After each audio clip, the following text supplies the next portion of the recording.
The stars helped. Movie stars slash actor, very often it's one and the same thing. But celebrity has to be sold because then the audience knows it's out there and they want to see him or her on screen.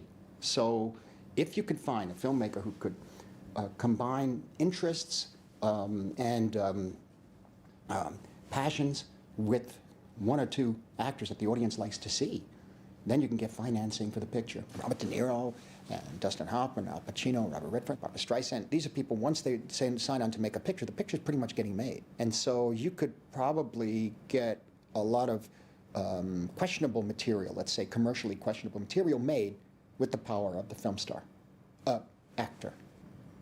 As Americans, we had, yes, personal films, but within the existing genres. Do you revise the genres? Do you adhere to the rules of the genre? And this was a tension that was happening all the time. Because Mean Streets, you could say, is in the crime genre in a way. Maybe not. Taxi Driver? What is that? I'm not quite sure.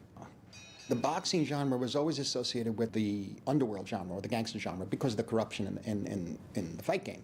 A city for conquest to a certain extent. Golden Boy, Body and Soul, the setup, the boxing scenes and Somebody Up There Likes Me. The Harder They Fall. These were kind of noirs in a way, but they were about the fight racket. Look, you have a contest, you're going to bet on it.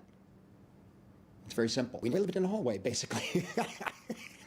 You know, and the hallways were really, you got to like them. They were beautiful. If you look at my movies, there's hallways everywhere. And the narrower the hallway, the better. The lighting for me is a naked light bulb in a hallway. After a while, it's depressing, and after a while, you find it beautiful. That's what I saw. That's what I grew up seeing. That was normal to me. That was life. On television or in a newspaper with Eisenhower playing golf, that was ancient. That was Mars. The way I saw it, Michael Chapman, he understood that immediately. Chapman, he was called the poet of cinematography. He's just amazing with his work. Also, as a man who was not afraid of referencing Vermeer to Roger Corman. Roger Corman, Anthony Mann, John Ford, Renaissance, and Godard. He understood. And so we could take these references and move and shuffle and shift and come up with our own look.